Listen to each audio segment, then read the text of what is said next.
everyone. Could you all please stand as I sing the national anthem? Where's the flag? Oh, this way.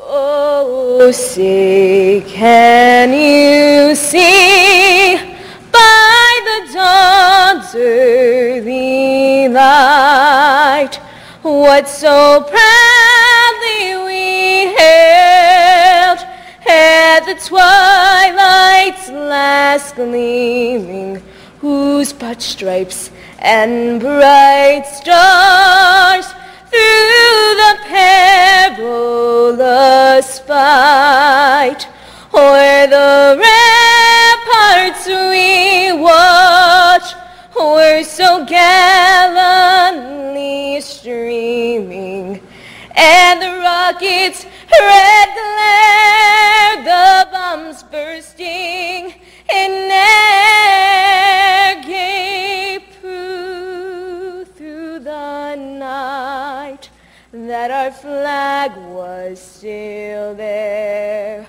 Oh, say does that star-spangled banner yet wave o'er the land of the free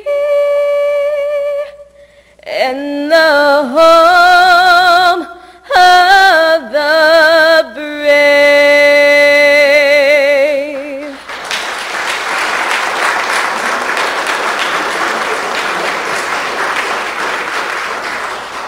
Thank you very much. I am Brianna Smale, Miss Shoreline's Outstanding Teen 2009. I would like to introduce your state victim advocate, Michelle Cruz. On November 16, 2007, Michelle became the state's second state victim advocate. Since that time, she has diligently worked to develop collaborations with the key players in the criminal justice system, launched the state's first Victims' Voice Day, which was a huge success, conducted numerous training and outreach programs. Ms. Cruz began working with domestic violence in the early 1990s. She received her bachelor's degree in philosophy from Mount Holyoke College and Juris Doctorate from the University of Connecticut School of Law. She was assistant director's attorney in Massachusetts for over 6 years, where she specialized in domestic violence, sexual assault, and child abuse prosecutions. Please welcome Michelle.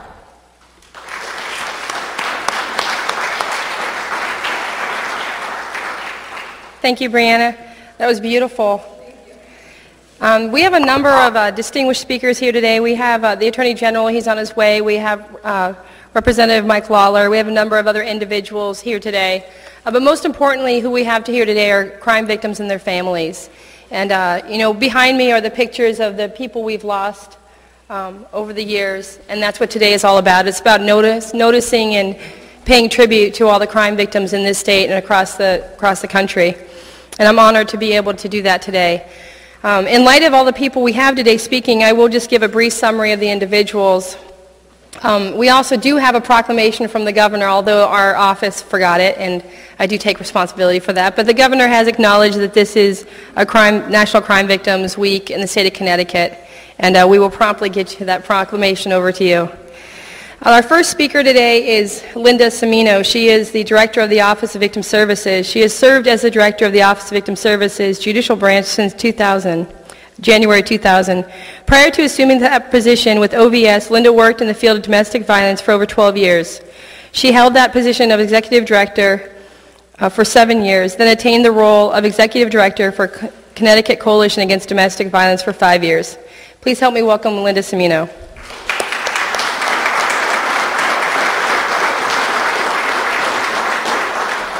Michelle. Thank you, Michelle, and good afternoon. It is my pleasure to share the podium today with my esteemed colleagues in observation of the 2009 National Crime Victims' Rights Week. I would like to extend my congratulations to Danielle Rhea, the President of Survivors of Homicide, Jessica Norton, the Advocate,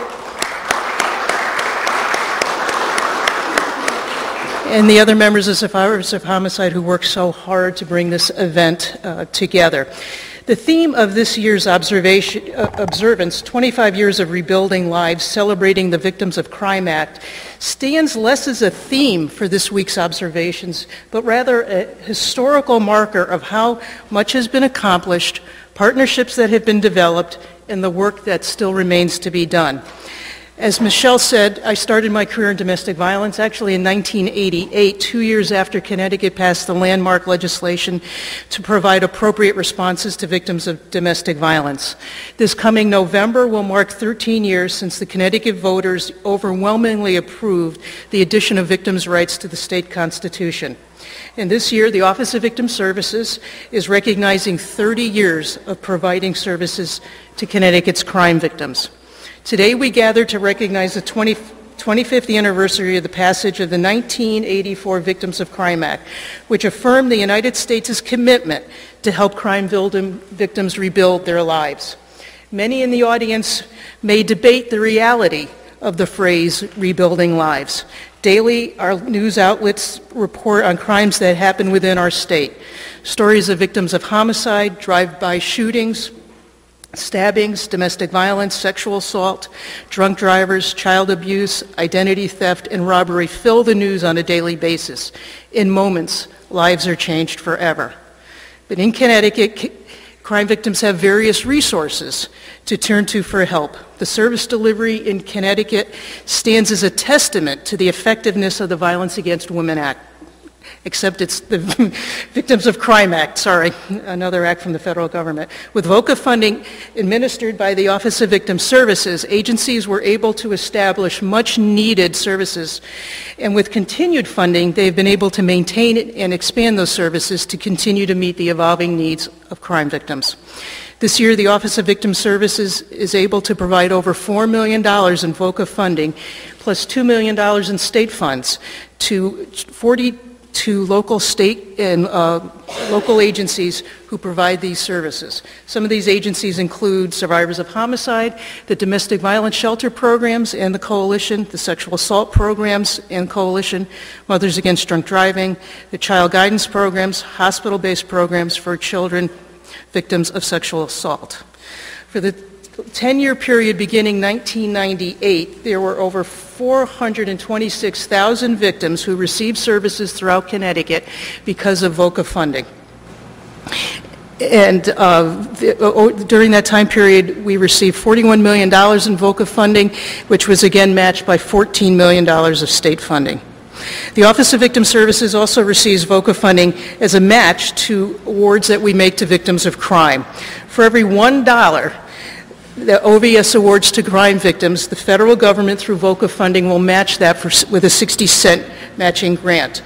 For this current fiscal year, that means Connecticut has over $821,000 available through VOCA funding to help crime victims recover from the financial hardships incurred because of the crime.